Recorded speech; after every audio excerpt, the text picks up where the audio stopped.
Olá, bom dia, aqui é Eduardo Saig, sejam bem-vindos a mais um Cafezinho das 10, aqueles minutinhos semanais que a gente tira para conversar com os nossos colegas de recursos humanos sobre os principais assuntos da área. E hoje eu estou com a Mariana Damiati, uma convidada mais do que especial, mais um contato de mercado que se tornou uma amiga, gosto muito da visão dela sobre recursos humanos. E hoje nós vamos conversar sobre se o RH é uma área de negócio. Para você que está apenas me ouvindo, eu sou o Eduardo, sou um homem branco, estou sentado numa cadeira, mas quando estou de pé, tenho 1,90 m, uso barba, cabelo curto e uso óculos. Nesse exato momento, estou usando um fone e falando no microfone super bacana que brilha.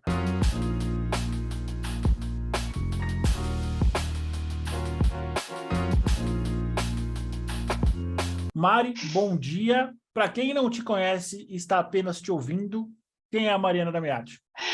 Adorei o microfone que brilha, tá? Depois você me fala que eu vou comprar um aqui para mim, que eu adorei isso. Muito bom dia para todos, é um prazer enorme estar aqui. E, de novo, obrigada pelo convite. Edu, para quem não me conhece, meu nome é Mariana, eu sou uma mulher branca, uso um óculos meio colorido, azul com verde, estou com uma camisa verde e branca. Meu cabelo é loiro, estou com o cabelo preso, então é um prazer me conectar com vocês hoje para falar de um tema que há muito tempo, Edu, eu escuto de colegas, de pares e de muitos executivos, ou até mesmo de toda a área de RH. Eu acho que a gente escuta tanto, somos uma área de back-office, não é uma área de negócio, o RH, afinal de contas, é uma área de negócio, o RH é uma área de resultado, então acho que não tem provocação melhor hoje para a gente trazer aqui e falar um pouquinho desse tema. E eu acho que contar um pouco da história do RH e por que a gente está falando de tendências para 2023 e como que a gente chegou até aqui. E aí eu acho que a gente vai responder bem essa pergunta por aqui. Muito bom, Mari. Eu acho que esse tema ele não poderia ser tão propício pela época do ano. Exatamente. Iniciaremos 2023, que obviamente vai ser um novo ano, com um novo presidente, provavelmente com novas diretrizes políticas e econômicas. E Exato. economia está de mãos dadas com recursos humanos. Então, acho que tudo que você vai trazer para a gente, a nossa conversa, as nossas reflexões, elas vão ser super importantes para o presente, porque 2022 ainda não acabou, e principalmente para os próximos 2 anos, quiçá para os próximos 4 anos. Exatamente. Eu acho que não dá para a gente falar da área de RH sem que a gente fale de negócio, sem que a gente entenda este contexto. Né? Então, entender qual é a dor do negócio, para onde o negócio está indo, qual é a estratégia da organização e onde é que as pessoas estão inseridas nesse contexto. Né? Como é que, de fato, a gente passa por esse caminho, por esse percurso, independentemente das escolhas que foram feitas, mas como é que a gente vai percorrer com todo este cenário? O que a gente vai fazer?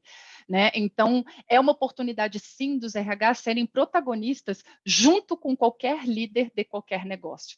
Então, hoje, eu me atrevo a dizer para você, né, eu acho que já antecipando um pouquinho da resposta, mas a gente vai falar o porquê de tudo isso, que o RH é uma área de negócio porque ela é tão importante quanto todas as demais áreas. Concordo com você em gênero, número e grau, Mari. Eu acho que é legal, Edu, e eu quero contar um pouco para você. Eu acho que primeiro trazer um pouquinho da minha experiência e o porquê do meu fascínio em falar que o RH é uma área de negócio, porque eu diria para você que de fato é um fascínio. E eu vou, se você me permite compartilhar um pouquinho com as pessoas, eu acho que Com um pouco certeza. da minha experiência, né? Eu sou formada em Direito, então eu sou advogada de profissão, e eu fiz uma pós-graduação em Gestão de Negócios e Marketing. Aí você fala, nossa, mas não é tão trivial isso na área de RH, né? Óbvio, você tem hoje grandes executivos que são engenheiros de diferentes carreiras, eu acho que lá atrás a gente tinha uma profissão mais específica para RHs, mas hoje não. Acho que qualquer pessoa que de fato se interesse pela área de pessoas está apto a sentar nisso. Mas quando eu comecei a minha carreira, gestão de negócios e marketing era porque, de fato, eu gostava de entender a empresa, onde é que a área de pessoas entrava. Né? Então, eu falava assim, deixa eu entender de gestão de negócios, deixa eu entender de negócio. Né? Aí, quando você entende, você começa a entender quais são cada camada que você consegue entrar. Então, ao longo desses meus 15 anos de carreira em RH, 10 anos liderando áreas de RH, é que, de fato, eu aprendi como é que o RH gera valor para as empresas, independente do contexto que você está. Eu passei por empresas que são tradicionalíssimas, né, empresas multinacionais, passei por startups, passei por big techs, passei por startups que de fato estão vivendo o scale-ups também, são cenários completamente diferentes. Como eu comentei, empresas que foram globais, empresas estritamente brasileiras, até mesmo com governança familiar, ou seja, cenários completamente diferentes. E aí, mais uma oportunidade de trazer aqui essa provocação de um RH de negócio em todos esses negócios que, de fato, eu tive a chance de passar e a oportunidade de liderar as áreas de RH. E eu acho que, além de tudo isso, tem a história, né, Edu? Porque a Mari, como advogada, com essa pós-graduação e liderando também, ela também é mãe, né? Ou seja, sou mãe de um rapaz de 17 anos de idade, vai fazer 18 ano que vem, ou seja, já deixou de ser um rapaz, está sendo um adulto. Eu tenho 40 anos, então eu também estou chegando numa fase, né, pessoal e profissional que ela é diferente, que ela traz uma questão de maturidade que até mesmo o mercado exige da gente, então você entra um pouco mais nisso. Eu sou casada, sou nascida em São Paulo, eu sou um ser humano completo, eu sou apaixonada por todas as minhas jornadas, né? Eu sou uma executiva de RH, que é uma paixão. Eu me descobri de fato nessa área, então eu sou uma apaixonada por essa profissão, porque eu acredito no valor que ela traz, na transformação que ela causa com as pessoas e junto com elas, né? Mas também me dedico a ser mãe, ao meu casamento e à plenitude da minha idade também. Então eu digo que essa é a grande beleza da diversidade, né? Mas voltando ao nosso tema, Edu, diga lá, por favor. Eu tenho uma pergunta, Mari. Quando você começou a trabalhar com recursos humanos? Quando o RH surgiu na tua vida e qual foi o contexto? O RH surgiu na minha vida em aproximadamente 2002, quando eu entrei no banco, eu fui convidada para participar de um projeto que era fazer a segmentação de um banco brasileiro, né? E na época dessa segmentação era a gente avaliar, assim, essa pessoa ela serve para este segmento, para este setor e etc. E tudo iniciou como um projeto, Edu, mas o que era de fato esse projeto? Conhecer as pessoas, conversar com elas, avaliar, traçar a persona, traçar o perfil de cada uma delas, depois a gente entender quais eram, que tipo de agência, que tipo de negócio a gente ia criar. E aí, quando eu fui conhecendo essa história e eu fui conhecendo, de fato, o que era, na essência, recrutamento e seleção, que esse é o principal background meu, que era recrutar pessoas, e tudo começou com recrutamento interno, depois veio o externo, e depois veio a parte de desenvolver essas pessoas para que elas pudessem exercer as suas atividades plenamente lá, e ainda era o treinamento técnico que a gente falando há 20 anos atrás, né? Foi ali que eu falei, que área que faz tudo isso? E aí essa era a grande essência do RH. Esse foi o principal turnaround na minha carreira, que tudo começou como um projeto e eu falei, é isso que eu quero fazer na minha vida. E depois entrei numa indústria, numa multinacional francesa, que de fato abriu as portas e de onde eu não saí mais. E ali foi só aprendizado, só trazendo de fato amadurecimento e robustez para chegar onde eu cheguei hoje como executiva de RH. Entendi, Mari. Obrigado por você ter compartilhado comigo o teu começo. Quando caiu a ficha para você que é importante para o RH andar junto com o negócio? E a minha segunda pergunta, ela é uma pergunta muito mais objetiva, talvez. O que é andar junto com o negócio? Porque eu percebo, ao longo dos meus 8 anos como headhunter especializado nessa área, que é muito sutil aqueles RHs que andam e não andam junto com o negócio, mas o resultado é palpável. Então, qual é essa linha tênue em que um RH ele anda próximo ao negócio ou não? Eu acho que respondendo a tua primeira pergunta, o RH entender que ele, no fundo, ele precisa entender do negócio. Porque quem faz o negócio, Edu, são pessoas. Quando a gente pensa em negócio, a primeira coisa que a gente pensa é qual é o custo, qual é o orçamento, qual é o valor, qual é a venda, qual é não sei o quê. Esses são aspectos do negócio que são feitos por alguém. Tem alguém atrás disso. Né? Então, assim, tem alguém atrás da planilha de Excel, tem alguém atrás de um processo de venda. O seu cliente é uma pessoa, portanto, você está lidando com gente o tempo inteiro. Então, se você não conhece de gente, já diria Simon Sinek disse, você não entende de negócio, né? Mas na prática, Edu, é você primeiro entender, conversar com as pessoas, com todos os seus pares, com todas as áreas de negócio, entender quais são as dores, né? Então, assim, o que esse negócio precisa para ele poder crescer, para ele poder passar por essa fase? Se o ponto é crescer, se o ponto é escalar, então de que maneira a gente está pensando em fazer isso? E o que eu preciso fazer com as nossas pessoas e através delas para a gente chegar lá? Então, é desta maneira que eu entendo que, de fato, né, este é o papel do RH, esse é o caminhar junto. Né, que é aquele RH que entende o que o negócio precisa, opera junto com as pessoas e com toda a caixa de ferramentas que de fato o RH tem, na sua plenitude, de utilizar para que este negócio de fato consiga chegar no seu resultado. Né? Então, é muito um trabalho, Edu, de você encaixar essas necessidades todas, porque antes o RH ele era reativo, a gente reagia a muita coisa. Né? Então, eu preciso de alguma coisa. Olha, vai lá, então você compra. Eu preciso agora que você rode uma folha. Você vai lá e roda. Então, era uma coisa muito, extremamente operacional. Né? Era um RH ainda como um fator de produção lá na era industrial, praticamente. Edu. Hoje, não. Hoje é um RH que, assim, se o olhar do negócio está lá no futuro, eu preciso preparar a empresa agora para ele chegar lá. Então, de que maneira eu vou preparar? É uma mudança de cultura? Ou é a implementação de uma cultura? Ou é um trabalho de desenvolvimento? Ou é um trabalho de liderança que a gente precisa fazer? E se eu estou trabalhando em cima disso, como é que eu vou medir, como é que eu vou perceber tudo isso lá na ponta e como é que eu vou casar com a estratégia da organização? Como é que eu vou conversar com a estratégia da organização?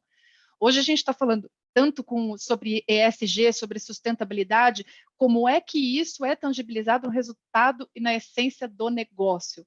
Então, é claramente, Edu, a gente hoje ter uma conversa, nós, profissionais de RH, termos uma conversa do que o RH precisa, do que o do que o negócio precisa, que o negócio está desenvolvendo, aonde ele vai chegar, é entender esse idioma para que claramente a estratégia da organização seja praticamente aí implementada na estratégia do RH, seja cascateada na estratégia de RH e vice-versa.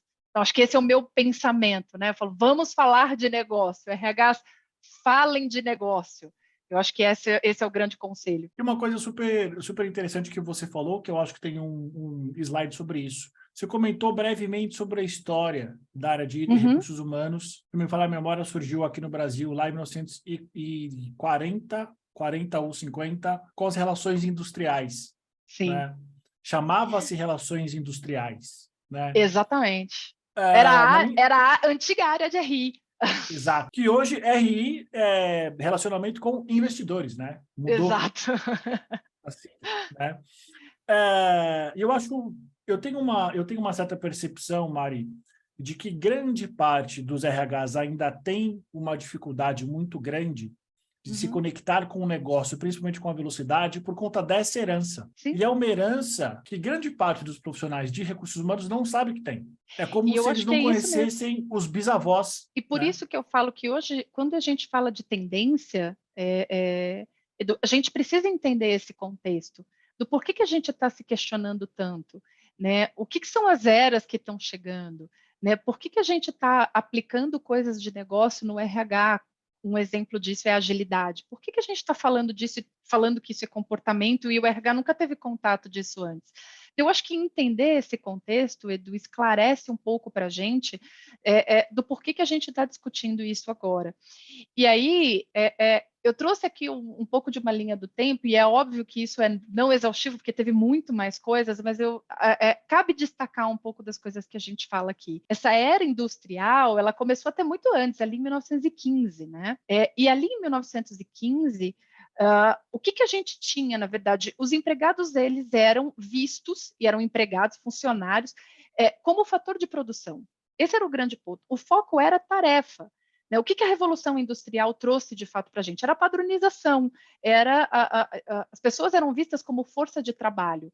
Né? Então, você padronizava o processo e você tinha aqueles processos que precisavam ser seguidos, portanto, as pessoas eram um fator de produção. O foco era tarefa. Eu tinha um zero olhar para as pessoas. A única inserção de fator humano que de fato aconteceu nesta época aqui era uma percepção de que o ambiente influenciava o trabalho. Mas por quê? Porque a pessoa ela tinha que trabalhar 18 horas, então ela tinha que ter saúde para trabalhar 18 horas. Então, quando a gente fala de melhores condições de trabalho aqui, era uma questão de iluminação, de risco, mas não estava relacionada a uma questão psicológica, né? A pessoa tinha que ter boa saúde para ela produzir muito mais horas. Esse era o ponto, né? O olhar nessa época era para eficácia, maior escala de produção, menor custo. Depois a gente tem, em 1940, a gente tem o efeito da Segunda Guerra Mundial. Em 1943, a gente tem CLT, né? Em 1943 chega a CLT. O que acontece nesse momento? Adaptação das empresas às normas de trabalho, né? Em 1943. Em 1950, pós Segunda Guerra Mundial, a gente tem uma questão da automação. Né? Então, antes era uma força de trabalho, então agora eu tenho um pouco mais de automação. A automação traz para a gente pessoas vistas como recurso. Eu preciso de recurso para operar isso daqui. E eu começo a trazer as questões de benefício ligadas ao CLT. Né? Ou seja, a adaptação das empresas nesse período. Então, a empresa ela passa a se preocupar muito mais com as condições de trabalho, o ambiente de trabalho, porque agora eu vou dar um benefício. Para ele, esse benefício continua me custando caro. Né? Então, eu ainda não isentei o fator de custo, mas o benefício está aqui. Ainda continua sendo custo, né? Ainda continua sendo custo. Aqui era muito mais forte isso, né? Exato. E muito mais claro. Porque o que acontece? Ainda na administração de RH, e era administração de recurso, né? Só chamava RH porque a gente estava falando do recurso humano, né? Como a gente ainda fala até hoje, mas óbvio num contexto, o ambiente não tinha nenhum tipo de desafio. Né? As tarefas continuavam sendo repetitivas, a liderança era extremamente centralizada. Né? Era aqui o comando e controle numa era ainda, né, muito de poder, de padrões que eram muito rígidos, inclusive de comunicação. Né? A comunicação era única exclusivamente top-down, como a gente fala aqui, não existia nada do bottom-up. Os cargos eles eram definidos, eles eram limitados. Então não tinha absolutamente nada pensado em carreira. Então, era uma visão sistêmica que a gente coloca de pessoal para a empresa. Quantas pessoas eu tenho para operar isso daqui? Então me dá essa visão, RH, por favor. Né? E você começa a estabelecer tudo que uma CLT ali de fato propõe, com a vinda das políticas, dos procedimentos, dos processos, etc. Né? Só que nesta mesma época, e veja que ela durou praticamente 30 anos, ali de 1950 a 1980,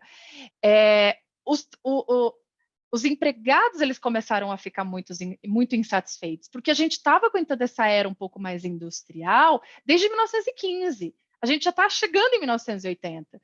Então, nesta época, os trabalhadores começaram a ficar muito insatisfeitos com o ambiente e começam as greves, começam os conflitos, começam as reivindicações quando a gente fala de benefícios, quando a gente implementa tudo isso, né?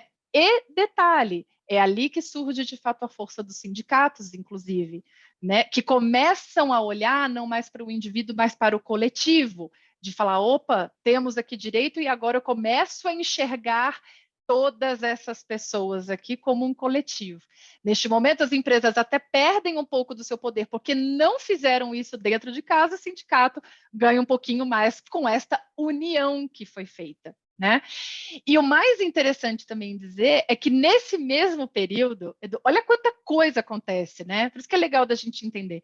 Nesse mesmo período, mais ou menos ali em 1950, 60, não vou lembrar exatamente a data, é que começam os primeiros estudos sobre comportamento humano. Pirâmide de Maslow surge aqui.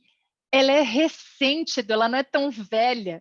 A gente fala como se fosse uma coisa de 1800 e alguma coisa. A gente está falando de 1950, 60, né? Surge ali um pouco sobre a pirâmide de Maslow, porque que é a teoria da motivação. Né? Então, opa, o que de fato motiva as pessoas? Porque à medida que as empresas começaram a perder esse poder, porque elas não se dedicaram a entender este coletivo, os seus colaboradores, né, que nem eram chamados dessa maneira, então eles começam, né, a falar, opa, o que mais eu tenho que fazer aqui? Então a mudança, Edu, ela ainda é muito lenta para ela compreender de fato que as pessoas eram tão importantes quanto o lucro nessa época. E eu quero só, talvez, complementar um pouco da tua fala, que para quem está vendo a gente e para quem está ouvindo, é importante a gente se lembrar que nesses primeiros 3 quadrantes não tinha internet. Exato. Então, quando a gente pensa em pirâmide de Maslow, em pesquisas de desenvolvimento humano, pesquisas de desenvolvimento organizacional, a gente precisa entender que isso aconteceu, sobretudo, nos Estados Unidos, principalmente pós a Grande Depressão de 29. Uhum. Inclusive, o conceito de competências veio da depressão, né? Exato. Todos esses estudos foram feitos ou nos Estados Unidos ou na Europa e demoravam muitos e muitos e muitos anos para chegar no Brasil.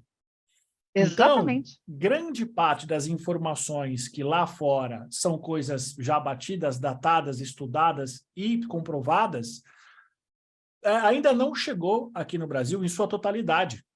Uhum. Então, a gente está sempre aprendendo, a gente está sempre atrás, mesmo hoje em dia com a internet e o acesso massivo a todas essas pesquisas, né, Mari? É isso aí. Tanto que você falou bem da internet, Edu, porque o advento da tecnologia mesmo vem em 1990.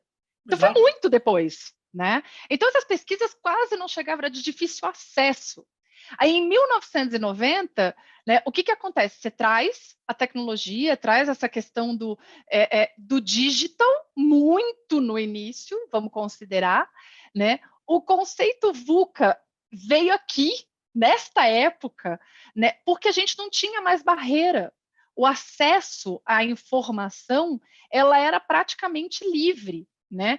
E aqui a gente já começa a discutir a economia de serviços, a questão da globalização veio também nessa época.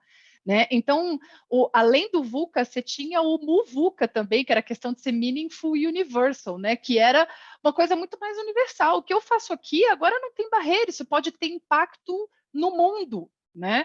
E você não tem muito mais controle disso. Então, antes você sai de um cenário centralizado, com mais absoluto controle e poder, e você sai para algo que você não tem mais controle e que ele é absolutamente instável, né? Como diz o conceito do VUCA. Então, sai a previsibilidade, sai a obediência cega às regras, né? Entra a mudança, o empreendedorismo, o intraempreendedorismo, entra a inovação, entra intelecto, entra a parte intelectual das pessoas. Sai mão de obra braçal, entra pessoas dotadas de talento, de capacidade, de habilidade, de competência, de atitude, enfim, né? Então, eu não vejo mais como recurso, eu vejo como pessoa, eu vejo como talento. Se eu estou enxergando isso como talento, a competição é maior, porque antes eu não conhecia talento, eu conhecia força braçal. Né? Então, agora, como é que eu vou trabalhar com isso? O que de fato eu preciso? E aí o RH teve que se reinventar, falando, opa, e agora? Né? Porque ainda estava muito no início, e isso a gente está falando de cenário Brasil, como você bem disse. Né? As atividades burocráticas, né, já com o advento da automação, começaram a ser terceirizadas, né? Aí você começou a repensar um pouco de funções, então eu terceirizo isso para, de fato, eu focar na necessidade de RH, em como o RH vai gerar valor. E é aí que o RH, que não foi preparado para isso, que até então só reagia, porque o negócio ditava o que ele precisava fazer, aqui o RH falou assim, e agora? Né? Então vira um grande ponto, de fato, de interrogação. Por quê? Porque o RH começou a ter que pensar em jornada, em performance, em novas formas de motivar as pessoas, de fazer com que elas se desenvolvessem, fazer novas formas de liderar, porque o comando e controle já estava sendo questionado. Então, como é que eu vou agora liderar as pessoas? Como é que eu vou inspirar as pessoas? Como é que eu vou motivar as pessoas? Né? Haja vista que eu já tenho uma pirâmide de Maslow, o que eu vou fazer com tudo isso? Né? E nada disso tinha pronto. Eu não tinha onde buscar essas informações, era tudo novo. né? E depois chega 2020. O que acontece com 2020? É uma grande pandemia que ninguém sabia falar sobre isso, ninguém na nossa, né, na nossa geração, mas eu posso dizer até nas gerações passadas, a gente não tinha passado por uma pandemia como a gente passou agora, né? Ou tão intensa quanto passamos agora, acho, salvaguardado guerras e tudo mais. Mas o que aconteceu de 2020 para cá, Edu? E aqui é uma conclusão que eu me atrevo a trazer. Né? Cai a ficha das empresas, das organizações, que sem pessoas não tem negócio. Por quê? Porque a gente fechou tudo. As pessoas ficaram dentro das suas respectivas casas, a gente passou por um isolamento social. E aí as empresas começaram a olhar falando assim, tá, e agora? Eu tenho meu negócio de pé e eu preciso dessas pessoas, né? Então cai literalmente a ficha que sem pessoas não tem negócio. E a maior cobrança que se teve, né, dos presidentes e de boards de diretores, etc., foi para o RH falando, e agora, RH? O que nós vamos fazer? Qual é a Ajuda solução? nós. Como é que a gente Ajuda traz nós. essas pessoas? Como é que a gente traz essas pessoas? Como é que a gente fala com essas pessoas? Perguntas básicas. Como é que eu falo com essa pessoa? Como é que essa pessoa continua comigo? Como é que ela está? Não tinha resposta, né? Para aqueles RHs que ainda não tinham virado essa chave para gestão de pessoas, para liderança, para cultura e etc., isso foi muito mais difícil. Muito mais, né? Porque a preocupação passou a ser, principalmente em 2020, além dos aspectos que a gente estava trazendo ali de 1990 para cá, era a preocupação real com saúde mental, né? Com qualidade de vida, com novas formas de trabalho, né? Formas que, assim, antes você já fazia, mas que era uma coisa, aí a exceção vira regra, né? Então, como é que você busca referências essas que não existiam?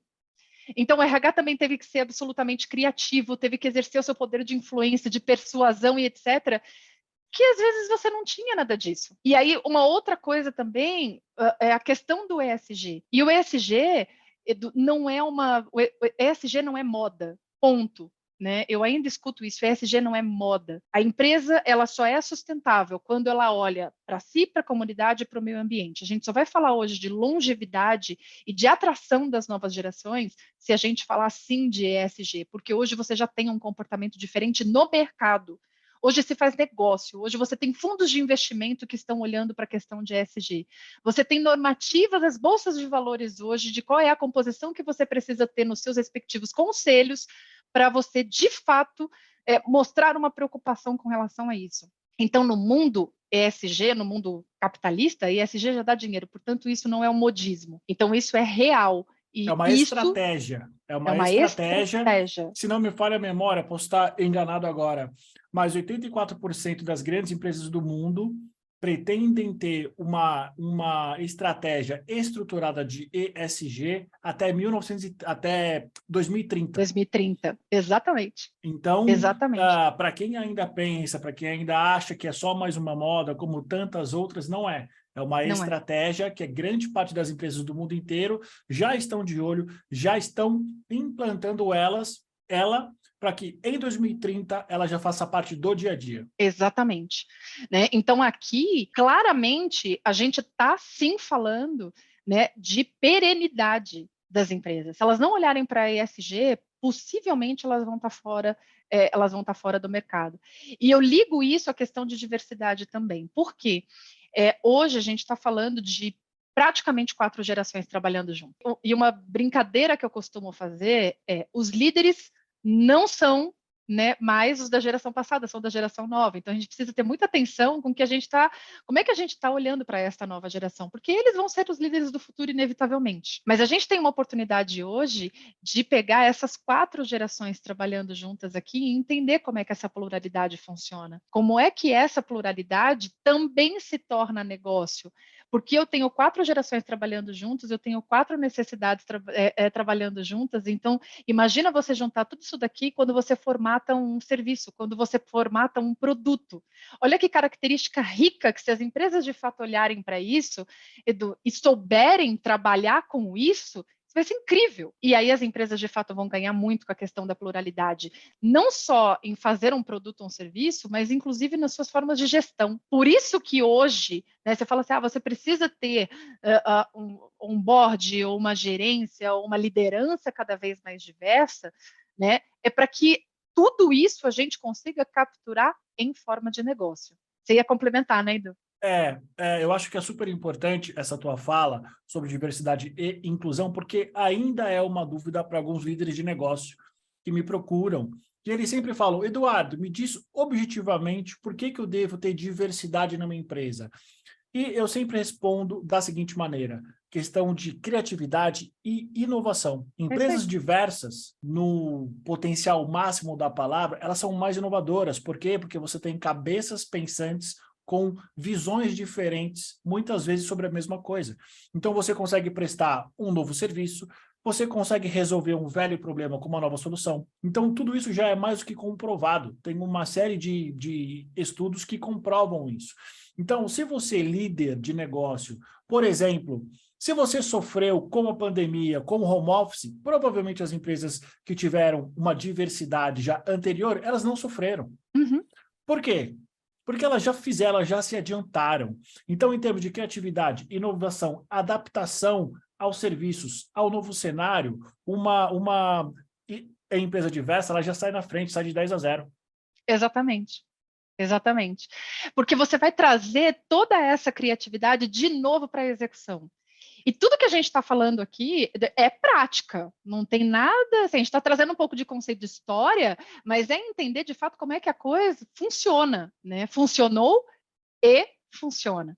Então, aqui, quando a gente fala, por exemplo, de diversidade, é isso resulta numa maior criatividade, numa maior inovação. Quando você fala, por exemplo, de formas de trabalho, você também tem uma pluralidade ali.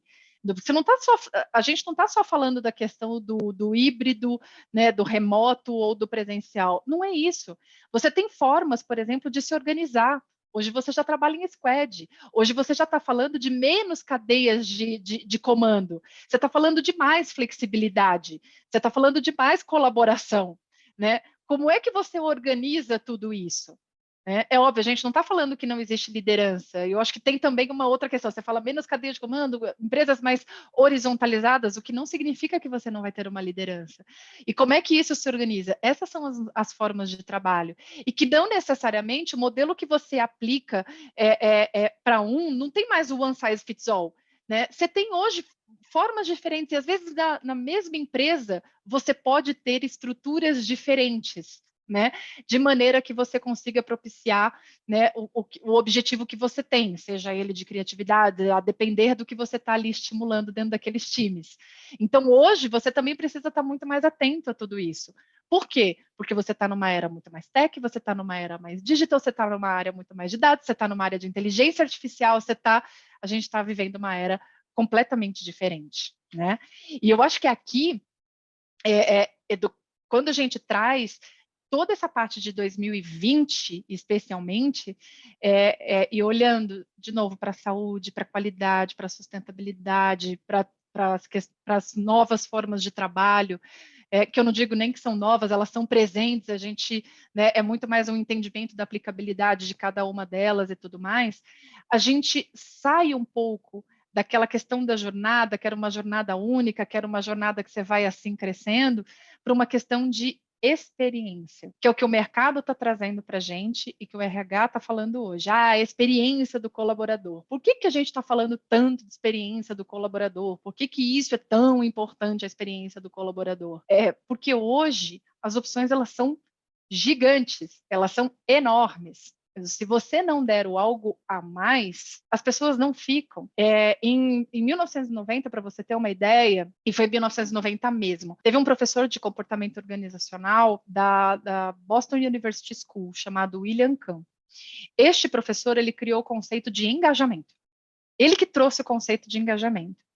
E daí eu falo assim, se você lê alguns artigos, as pessoas quase piraram, porque ele transformou a forma como as empresas se relacionavam com os colaboradores na época, né? Frente àquela questão toda muvuca, vamos colocar assim, do conceito, mas o foco que ele trouxe era saber como é que as pessoas se sentiam no trabalho. sem deixar de lado a performance. E aí, apesar de mostrar um avanço, falando bacana, vamos falar de engajamento, o que se descobriu, e aí já chegando aqui próximo de 2020, até um pouquinho antes até, é que o engajamento somente não fazia sentido. E do porquê? Vamos fazer uma festa de final de ano. Beleza, você faz a festa de final de ano, você vai engajar naquele momento. Na próxima semana, a pessoa já está te perguntando, tá, e aí? Como é que é o meu dia a dia? Não dá para eu viver daquela festa de fim de ano. A mesma coisa, e eu costumo falar bastante isso para as pessoas, não, vamos fazer um mérito, ou vamos buscar um novo salário, não sei o quê. Eu acho válido, porque isso é uma questão de reconhecimento, de carreira, de valorização do colaborador, sem dúvida. Mas será que é isso, só isso que ele está buscando de fato? Porque ele vai engajar, Edu, no primeiro mês, no segundo mês ele vai falar, qual que vai ser o próximo? Qual que vai ser meu próximo movimento? Né? Então, não é só isso, né, que faz as pessoas se engajarem dentro da organização, é a experiência delas. Então, é saber se o colaborador ele está engajado em todo o ciclo de vida dele. E é aqui que, de novo, você fala, tá, e aí, RH? Né? Eu acho que dá até para montar um podcast, e aí, RH, porque eu acho que é isso, né, Edu? E aí eu tenho certeza que quando a gente fala de engajamento, a tua pós em marketing começa a fazer muito sentido. Por quê? Porque eu canso de ver especialistas fazerem paralelos que hoje fazem muito sentido entre marketing, Uhum. mercadologia e recursos humanos. Porque estamos falando de pessoas, de desejos, de sonhos, e querendo ou não, no mundo capitalista que nós vivemos, as empresas fazem parte disso. É isso aí. Não é verdade? É isso, porque tem uma coisa que eu costumo dizer, Edu, que assim, a experiência é a causa, porque a experiência é o ato contínuo de você ouvir e de você agir com o que realmente importa para o colaborador. É a mesma coisa que a gente faz com o cliente. Como é que você cria uma campanha de marketing lá? Você precisa saber qual é a necessidade que está lá fora, para você poder saber como é que você vai se conectar com aquele cliente, ou com aquele público-alvo, ou com a persona que você desenhou. Então, assim, qual é a necessidade? O que ele pensa? O que ele quer? Né? O que importa para ele? O que eu vou resolver para ele? Por que ele vai, dentre tantas marcas que ele pode de fato escolher, por que ele vai escolher a minha? Porque muitas vezes eu estou trazendo um algo a mais, porque eu estou trazendo para ele um senso de comunidade, um senso de exclusividade, um senso de pertencimento de algo que ele busca para ele. Então, você pega grandes marcas, que é assim, abrindo um parênteses, Edu, você pega grandes marcas, por exemplo, se você trouxer Harley Davidson, a Harley Davidson é a melhor moto do mundo? Talvez não. Mas por que as pessoas, ou talvez sim, não sei, não conheço muito de motos, mas por que uma pessoa escolhe a Harley Davidson, Edu? Porque é um lifestyle, é um estilo de vida. Eu quero pertencer àquela comunidade, porque ela me traz um algo a mais, ou ela me traz um status, ou ela me traz um grupo, ou ela me traz um pertencimento, ou ela me traz o algo a mais, a experiência que eu tenho, que não é simplesmente andar de moto. Então, é a mesma coisa aqui. A experiência para o colaborador é como é que eu vou atingi-lo todo o ciclo de vida dele, a cada período. E isso não é só o RH que traz, mas é o RH que influencia. É o RH que vai persuadir a empresa a você fazer isso, criando uma série de coisas. Então, por exemplo, a gente tem que trabalhar muito próximo dos líderes. Né? Por quê? Porque eu tenho que trazer para aqueles líderes maneiras que ele tem de influenciar, de falar sobre carreira das pessoas, de dar esse horizonte para elas, né? De falar de fato aquilo que a gente está fazendo. Eu tenho que trabalhar com o CEO para falar daquela cultura, de falar de consistência e constância. Porque cultura, todo mundo fala, não é aquela coisa que está pregadinha lá na parede. De fato, não é. Né? Mas não adianta você trazer uma coisa, escrever também ou falar alguma coisa que não acontece na prática, é o famoso walk the talk. E como é que você faz a estratégia da organização se comunicar com essa cultura? Então, essa habilidade, muitas vezes, de ser consistente, esse é um trabalho que o RH faz com todas as pessoas que são responsáveis por essa empresa. Então, olha o tamanho que é o RH, olha que negócio que é o RH. E isso, Edu, é a experiência. Então, eu falo, a experiência é a causa, né? É a causa da solução. O engajamento é consequência. Porque se você dá uma boa experiência, a pessoa se engaja. E aí, se ela se engaja, né, ela performa, que é o resultado. Então, para mim, você tem uma fórmula: experiência, engajamento, performance. Sendo a experiência causa, engajamento consequência, performance resultado. Porque aí eu vou performar, porque eu sei o que faz sentido para mim, porque eu estou engajado, porque a experiência que eu estou vivendo aqui, ela faz muito sentido para minha carreira. E, consequentemente, isso vira para a empresa em forma de performance. Então, você está falando de um baita de um ciclo, né? Que não é fácil. Eu estou falando aqui, né? A gente está Da teoria. A falando gente está falando aqui a da gente está falando da teoria. teoria, exatamente, né? Mas basicamente é isso que a gente precisa trazer. Cada vez mais. Como é que você sabe disso, Edu? Entendendo do negócio, da necessidade do negócio, do perfil das pessoas, ouvindo as pessoas, ouvindo a necessidade delas para você criar toda essa experiência, o engajamento e a performance que você precisa. Então, a gente sai literalmente, né, daquela era industrial, da era de automação, para uma era de informação, para a era do conhecimento. E nessa era de informação mais conhecimento, Edu, é que de fato a gente tem engajamento e experiência aqui. Porque a gente vive isso a cada momento. Eu tenho a informação, eu tenho o conhecimento, e agora o que eu faço com essas duas? Eu transformo em experiência para eu poder engajar, né? Fórmula simples para o RH? Não é, Edu, de longe não é. Na verdade, é simples, mas longe de ser fácil.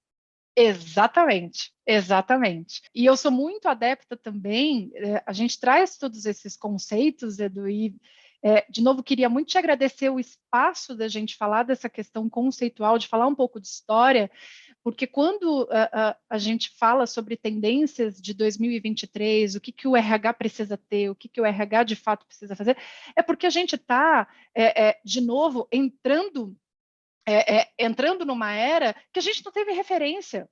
Então, eu diria para você que a gente está hoje no maior momento dos RHs das empresas. Esse é o maior momento do RH das empresas. Quem de fato souber jogar esse jogo, Edu, vai ser, assim, não só um profissional diferenciado, mas áreas de RH muito diferenciadas e que de fato, assim, vão ser históricas e vão ser as referências, né? Porque a gente está construindo esse benchmarking hoje.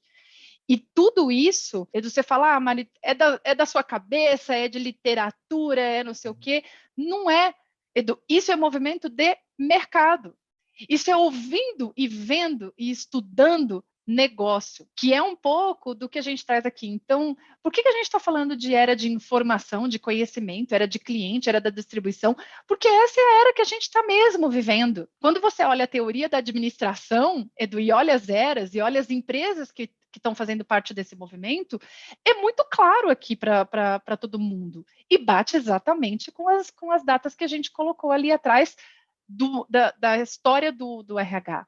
Né? Então, a gente sai de uma era de manufatura, a gente entra numa era da distribuição, a gente entra na era da informação, ou seja, a tecnologia, o mundo muito mais globalizado, com acesso à informação, e destaque para as empresas que, de fato, conseguiram alcançar tudo isso de uma forma muito rápida. Então, você tem aqui Google, Amazon como exemplos, e agora a era do cliente, na qual o cliente dita o que as empresas vão fazer.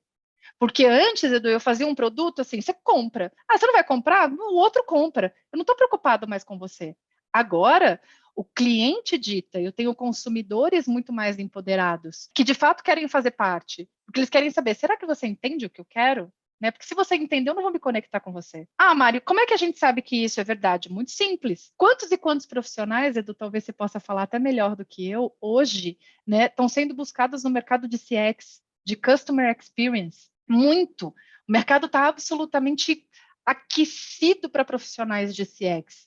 E quando você olha, inclusive, para CX, não se fala de Customer Experience sem falar de Employee Experience.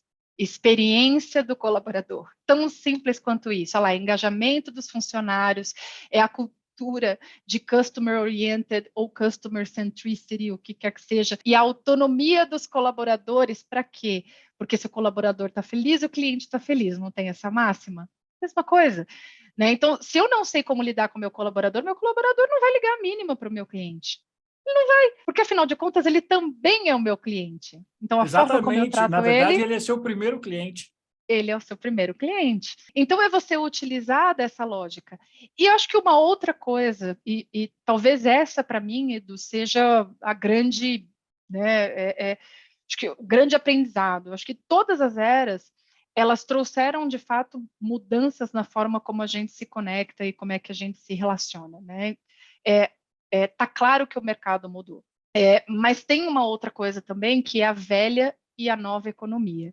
Quando a gente fala, inclusive, da nova economia, uma explicação que eu ouvi do Diego Barreto, que eu acho que até escreveu um livro, né, o livro dele chama Nova Economia, ele é CFO e VP de estratégia do iFood. Ele é uma das pessoas que tem palestrado muito sobre a nova economia, e ele fala que as empresas da nova economia são aquelas que colocam a tecnologia não para você usar a tecnologia, mas de fato para a tecnologia ela ser o principal fator, a força motriz da tua empresa. Então, assim, não é você se utilizar de sistema. Se você utiliza um sistema ou se você utiliza de tecnologia para você poder melhorar um sistema, isso não é ser da nova economia, isso não é ser tecnológico, isso não é ser digital. O digital é uma mentalidade. E ele fala, é você usar de fato da tecnologia como não só como força motriz, mas como que você pensa de uma maneira diferente na criação do seu serviço, do seu produto, o que quer que A seja o seu tecnologia, negócio. ela passa a ser um meio e não um fim, né? Exatamente, exatamente. E aí, quando você olha para a característica das empresas da velha economia e da nova economia, Edu, você vai ver questões comportamentais. E esse é o grande ponto. Então, você vê essa velha economia, você tem empresas que são mais tradicionais. Ao contrário, você vê empresas mais inovadoras. Inovação é comportamento. Né, que vem com o que a gente falou, a diversidade, a própria pluralidade, ela te traz essa questão da inovação, né, é um dos fatores. Antes você tinha um escopo que era local, agora você tem um escopo que é global. Antes o foco estava no produto, não importava muito o que o cliente queria e nem pensava, agora o foco está no consumidor. Mesma coisa, o foco está no colaborador, eu quero saber o que essa pessoa quer. E não significa dizer sim para tudo, mas é você ouvir, é você dar espaço de fala. Antes você tinha uma valorização do capital, força de trabalho, agora você tem valorização do conhecimento. Então, como é que eu trago esse intelecto a favor? Como é que eu trago esse conhecimento? Como é que eu desenvolvo esse conhecimento? Como é que eu amplio? Como é que eu potencializo esse conhecimento? Antes, você estava falando de estrutura muito mais hierarquizada, agora você já está falando de autonomia e responsabilidade. Antes, você falava de evitar erro, agora você erra rápido para aprender rápido. Porque antes, eu crio um padrão aqui, não mexe nesse padrão, só obedece. Agora, eu quero que você erre rápido, a gente aprender rápido para a gente poder inovar. Hoje, você soluciona os problemas com criatividade. Por quê? Eu não quero mais... vamos fazer mais do mesmo? O fazer mais do mesmo está sendo questionado, eu não quero mais fazer mais do mesmo. Antes você falava, temos um objetivo, agora eu tenho um propósito. Qual é o propósito que de fato está movendo essa organização? E de fato, assim, dentro desse propósito vai ser uma série de metas, porque a gente não está falando aqui de uma empresa boazinha tal, nada disso, muito pelo contrário, né? Até porque a concorrência é muito maior. Né? Antes você estava falando de um chefe, é o cara da produção, agora você está falando do líder, e é um líder que inspira. Então, assim, como é que você sabe que você inspira? Olha só, antes você fugia das mudanças, agora você provoca. A gente está falando de um crescimento que é exponencial. Que nem eu te falei, a jornada não é assim mais, né? Ela não é essa coisa linear, bonitinha. Não, ela pode ser assim. Aliás, quando criança, eu brincava, né? Antes as carreiras eram escadinhas, né? Agora, você lembra daquele brinquedo que tinha nos parques, que chamava trepa-trepa? Que tinha vários, assim, que você ficava pulando de um para o outro? Então, hoje a carreira é assim, você vai para lá, você vai para cá, você quer mudar, você volta, você vai para cima, você vai para a lateral. Você escolhe a carreira que você vai ter. Você tem uma possibilidade imensa, você tem uma gama imensa. A tua carreira hoje não, sempre foi. É você quem protagoniza ela. Né? Então, você tem uma série de coisas, Edu, que todas elas aqui, e essas que eu até deixei grifadas aqui, é porque são comportamentos. E comportamentos são inerentes a pessoas. Então, você quer mudar uma organização, para essa organização de fato ser da nova economia, e para você estar num nível ali dos seus concorrentes e tudo mais, então você tem que jogar esse jogo. E você tem que mexer com as suas pessoas, Edu. Se você não mexe com as suas pessoas, né, a Mari? mudança não acontece. É o mais É o mais difícil. Você, difícil. como executiva, você já viu isso. Não adianta só você mexer na tecnologia, mexer nos processos. Você precisa, na verdade, trabalhar com as pessoas. O grande segredo de qualquer mudança cultural são as pessoas. Então, e se são as pessoas, você precisa saber como é que você trabalha com elas, junto com elas.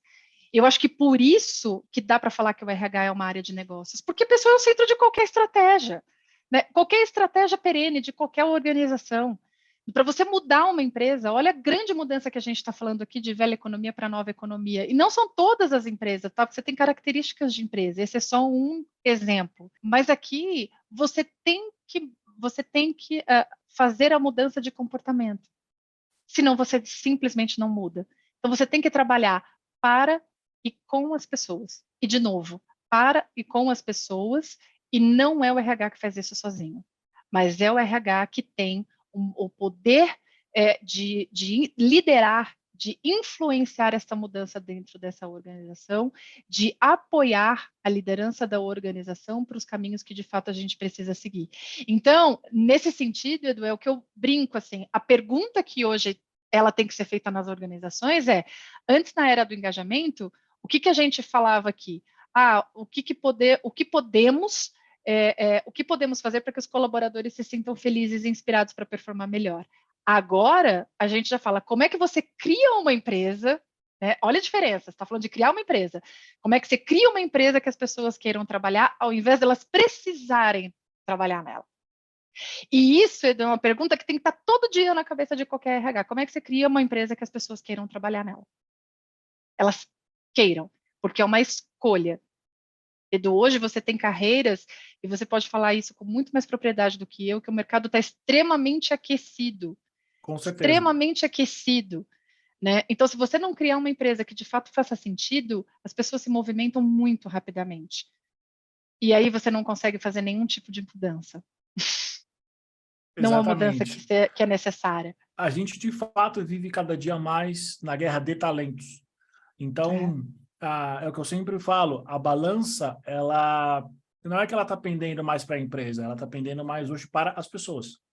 As pessoas, de fato, estão escolhendo onde elas querem trabalhar. Então, assim, se elas estão escolhendo onde é que elas querem trabalhar, qual que é o papel que a gente precisa? Eu preciso criar uma empresa que elas escolham todo dia. Exato. Desafio fácil? De jeito nenhum. Mas olha a oportunidade que os RHs, que os executivos de RH, como eu, por exemplo, tenho de fazer uma mudança junto com a liderança de qualquer organização. Edu. Então, assim, esse é o trabalho de uma vida. Porque não tem dúvidas que o mundo mudou. Fato, ok, sabemos. E que ele vai continuar mudando. É outra certeza que a gente tem. Assim, a mudança ela vai acontecer. E você precisa estar comprometido com a mudança. Ponto. É saber que não existe mais a questão da estabilidade. E que bom, né? Porque a gente precisa viver numa nova realidade, né? E nas novas realidades que vão vir. Então, se a relação entre as pessoas, entre colaboradores e empresa, se elas se transformam, né? Então a gente precisa cada vez mais saber que, primeiro, sem pessoas não tem negócio. E como é que eu vou criar uma empresa que as pessoas queiram trabalhar nela? Por isso que o RH é uma área de negócio fundamental. Agora, como que os RHs podem fazer isso? Aí já isso é uma outra coisa, que a gente pode falar aqui também, né, Edu? Exato. Mari, essa foi a nossa primeira conversa, foi a primeira parte da nossa conversa. Me diz uma coisa, para quem está vendo a gente, para quem está ouvindo, o que eles podem esperar da segunda parte da nossa conversa? Segunda parte, aí a gente vai direto ao ponto, Edu, a gente vai para a prática, literalmente. Então, assim, o que é o RH estratégico? Quais são, assim, o que as pesquisas dizem dessas tendências e o que a gente diz dessas tendências na prática, até porque eu e você conversamos com muitas dessas pessoas, e o que de fato vai ser um game changer na vida dos profissionais de RH. Então, é uma parte 2 que vai estar incrível. Muito bom. Para você que está vendo a gente, para você que está ouvindo, antes da gente ir, não se esqueça, curta, se inscreva no nosso canal, ative as notificações e você vai ter acesso à segunda parte dessa conversa na próxima semana. Mari, quero agradecer imensamente você por essa grande conversa, por essa parte 1, e eu tenho certeza que a parte 2 vai ser tão boa quanto essa. Eu que agradeço, Edu. É uma paixão falar isso e, sem dúvida nenhuma, vamos para a parte 2 que vai ser incrível. Muito bem, senhoras e senhores, até a semana que vem com Mariana Damiati. Até mais.